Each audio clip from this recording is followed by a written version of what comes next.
Doctor Strange. History of a Sorcerer Supreme. The Marvel Universe has legions of super mutants, radiation-spawned heroes, and demigods, but only one Sorcerer Supreme. Regarded by the world at large as an eccentric and a charlatan, Stephen Strange is the sole defender of humanity from mystic perils it does not know of, and could never comprehend. As the Sorcerer Supreme, Strange has fought other dimensional beings possessing the power to destroy the world, using only his vast knowledge of the occult and his mystic amulets. The Eye of Agamotto is upon you. Welcome to the Sanctum Sanctorum. You know Doctor Strange. He's the man with the way too intense stare and the funny mustache. He's the leader of the Defenders and a father figure to such superheroic waifs and strays as the Hulk and the Submariner. You know Doctor Strange. He's the guy with the camp cape and theatrical gestures who steps out of the shadows when a fellow hero's in a magical jam. He recites a wacky spell, fires off a few bolts of bedevilment, and the supernatural genie is well and truly back in the bottle. Yes, that's right. You know Doctor Strange. Only thing is, that's not really Doctor Strange. That's just the front, the image the good doctor likes to show the waking world. The real Doctor Strange exists in some bizarre hinterland between our reality and the realm of nightmares. He's part of our world, yet apart from it. He's Earth's secret protector, and, despite appearances to the contrary, his is a lonely existence. Everyone knows what goes before a fall, and it seems that the old adage is as true in the Marvel Universe as anywhere else. Dr. Stephen Strange was a brilliant and hugely successful surgeon. And when I say successful, I mean fast cars, fast women, and a frankly I don't give a damn about anyone else approach to practicing medicine. Here's what he had to say in his 1963 origin story when a patient requested a meeting. I can't be bothered. Just be sure he pays his bill. Nice. Guess it's safe to assume that Stephen Strange wouldn't have been a flag waver for the NHS. Still, it's one thing having such an attitude and another to get away with it. Fate can be fickle. And payback for Strange came in the form of a car crash that robbed him of his surgical skills.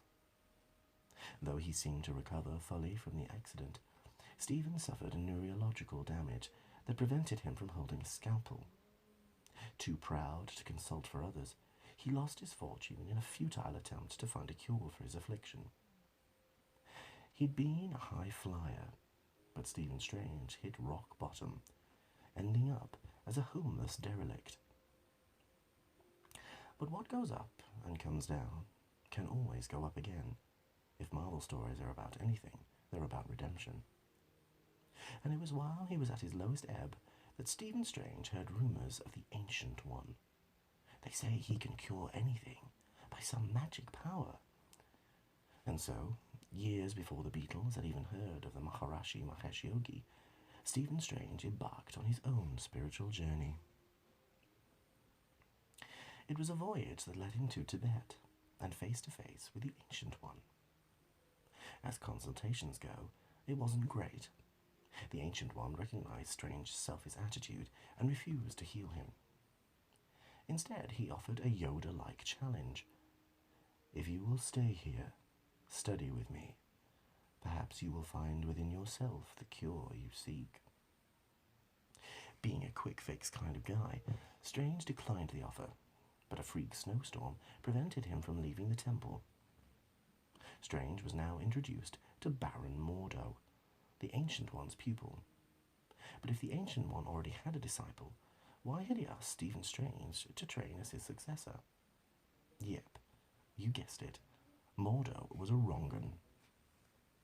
Turns out he belonged to a long line of evil sorcerers and was a follower of the dread Dormammu.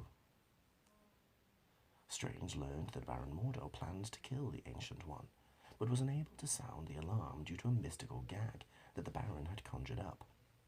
However, the spell only prevented Stephen Strange from revealing the details of Mordo's treacherous scheme. It didn't stop him from talking about other matters. And so, in order to protect the Ancient One from the Baron's machinations, Strange agreed to become a student of magic. Of course, you don't get to be 600 years old without picking up a thing or two, and it seems the Ancient One was wise to Mordo all along.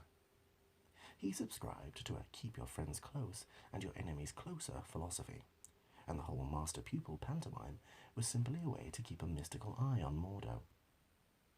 The Baron would eventually show his hand, and when that day came, the Ancient One expected Stephen Strange to be fully trained and ready to deal with him. And deal with him he did. And not only Baron Mordo, Nightmare, Agamon, the Possessors, Doctor Strange cured countless supernatural foes upon graduating as a master of black magic. Yes, I wondered about that title too. Sounds a bit Dennis Wheatley. There aren't many positive connotations to black magic.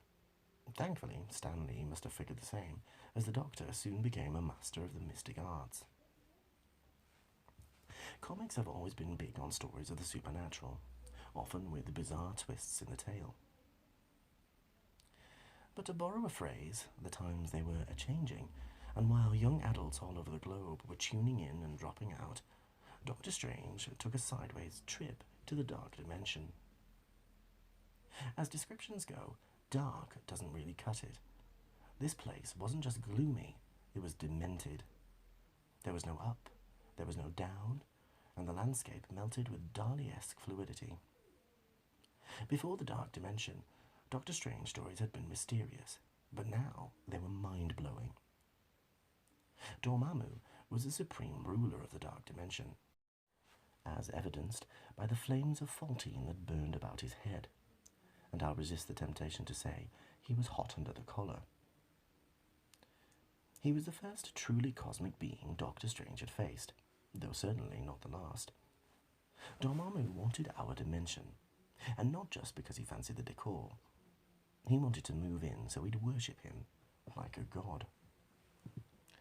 The Doctor defeated Dormammu, the first of many victories over the dreaded one, thanks to the intervention of a fresh-faced, white-haired nymphette called Clea.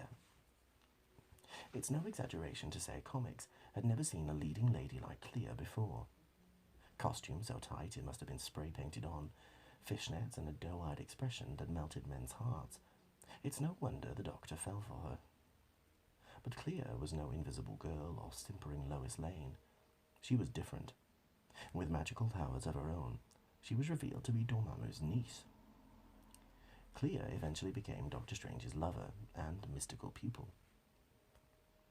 For years, Doctor Strange and Clea shared a home, along with Stephen's manservant Wong, in New York's hip and happening Greenwich Village. In fact, like Sherlock Holmes, Doctor Strange had a real address, 177A, Bleecker Street, which is where Roy Thomas, one-time Marvel editor-in-chief and writer of many Doctor Strange adventures, rented an apartment in the late 1960s. With its distinctive attic window, this Sanctum Sanctorum was a mystical watchtower from which the Doctor kept an all-seeing eye on Earth's neighbouring dimensions. Now, to the general public, Strange was an eccentric occult expert who appeared on TV, talk shows, and occasionally helped the police. No, scratch that. To those he protected, Doctor was a weirdo, and his flamboyant outfit and hippie-chick girlfriend still didn't help any in the normality charts. But as his latter-day biographer, Morgana Blessing, would have it, Doctor Strange was a lonely sentinel at the gateway to our astral plane. And just what was beyond that gateway? Well, nothing good, to be honest. If you needed a reminder of humanity's cosmic insignificance, then the godlike beings Doctor Strange routinely encountered would do the trick. For starters, try getting your head around a being who is, well, everything. More an abstract concept than a physical entity. Eternity was the universe given thought and form, and which crazy interdimensional despot thought he could subjugate all of creation? Go to the top of the class if you answered Dormammu. He attacked eternity, and was reduced to a disembodied spirit for his trouble. The conflict was literally world-shattering, prompting less than subtle comment from Doctor Strange. No human mind can retain the things I have seen. It's a good job we had Steve Ditko to get it all down on paper then. And how about the Living Tribunal? With 3 faces, equity, necessity, and vengeance, the Tribunal was empowered by the One above all to pass judgment on those who disrupted the universal balance. Okay, this being Marvel Comics, we can readily accept universal disruptions. But 3 faces, on the one head, a disembodied head that floats a few feet above a giant golden body. Now you can tell me that that isn't weird. It's no surprise that Marvel's more alternative fans wondered what Doctor Strange writers and artists were on. As the years rolled by, the psychedelic parade of cosmic beings and supernatural entities continued. We were introduced to Umar, Clea's mother, and Dormammu's cute kid sister. The In-Betweener, Lords Chaos and Order, and a host of other gods, nether gods, and interdimensional ne'er-do-wells. Topping this list was Shumagorath, a tentacled horror in the Lovecraftian tradition. In prehistoric times, Shumagorath had ruled the earth, but an encounter with a time-travelling sorcerer resulted in his banishment. In modern times, Shumagorath attempted to invade our realm again, this time using the mind of the Doctor's mentor, the Ancient One, as a gateway. Doctor Strange took the fight to the enemy and used his astral form to enter his master's brain. But Shumagorath's hold was too strong, and Doctor Strange was forced to kill the Ancient One in order to defeat Shumagorath. However, through this sacrifice, the Ancient One was released from his earthly limitations to become one with the universe, the next state of being on his spiritual journey. Then you expected this? You wanted me to kill you so you might progress to a higher plateau? Was how Doctor Strange summed up the situation, which, by the way, occurred years before a young Skywalker said goodbye to a certain robe-wearing mentor of his own. With the Ancient One's passing, Doctor Strange took over the role of Sorcerer Supreme, and not just of Earth, of our entire reality. In sharp contrast to his more out-there adventures, Stephen also got down and dirty with the denizens of Marvel's supernatural underbelly. Chief amongst these were Count Dracula and his long-in-the-tooth brethren. Doctor Strange had a couple of prelim bouts with Drac, even succumbing to the vampire's bite on one occasion. However, the title fight came when Dracula set out to possess the Darkhold, otherwise known as the Book of Sins. The Darkhold contained immensely powerful spells. Fortunately, it also offered a get-out-of-jail-free card in the form of the Montesi formula. If recited correctly, the formula had the power to destroy all vampires. Performing the magical equivalent of a Broadway showstopper, Strange rhymed off the Montesi. Wong, Hannibal King, and Blade the Vampire Slayer helped with the warm-up number. And Dracula and his bloodsuckers were banished from the Marvel Universe forever. Admittedly, forever was fudged later on when they came back, but the thought was there. Following the initial team-up with the Vampire Slayers, Doctor Strange's interaction with other supernatural heroes increased. In fact, he was the behind-the-scenes father to those anti-team known as the Midnight Suns, including such heavy hitters as Blade, Ghost Rider, and Morbius the Living Vampire. The Suns were the most dysfunctional of dysfunctional families. These men were intense, some would say insane, and around them, Doctor started to act, well, a bit strange. Sporting a new version of the mask he'd first worn in the 1960s, Doctor Strange dropped the Doctor to become simply Strange. Strange was a man with a mission, the collection of magical artifacts from around the globe. And it didn't seem to matter who or what got in his way. The new Strange was ruthless, and quite literally, mercurial. Over time, his body began to break apart, to liquefy and flow like quicksilver. As you might have guessed, this man with a mission wasn't Stephen Strange. It wasn't even a man. It was a magical servitor created by Stephen to help track down a new power source. For years, the Vishanti had been Doctor Strange's magical patrons, granting him mystical power and aiding him in battle. Now it was payback time, and they'd sought to conscript Doctor Strange into a centuries-long mystical conflict called the War of the Seven Spheres. But Doctor Strange had dodged the draft and given up his Vishanti powers to remain on Earth. Using the artifacts collected by his strange doppelganger, Stephen plugged into the Earth's Gaian aura and emerged, ready for the forthcoming millennium, as a young, fresh-faced New Age mystic, complete with Matrix-inspired trenchcoat and moody mirror shades. Unfortunately, things must be the same for magicians as policemen, because the younger-looking Sorcerer Supreme just didn't cut it. The Vishanti whisked Stephen off to their cosmic police action, and when he returned, he was back to his good old self. Dr. Stephen Strange has consulted with gods, demons, and cosmic entities beyond our comprehension, and now he's back to being what he was at the very beginning.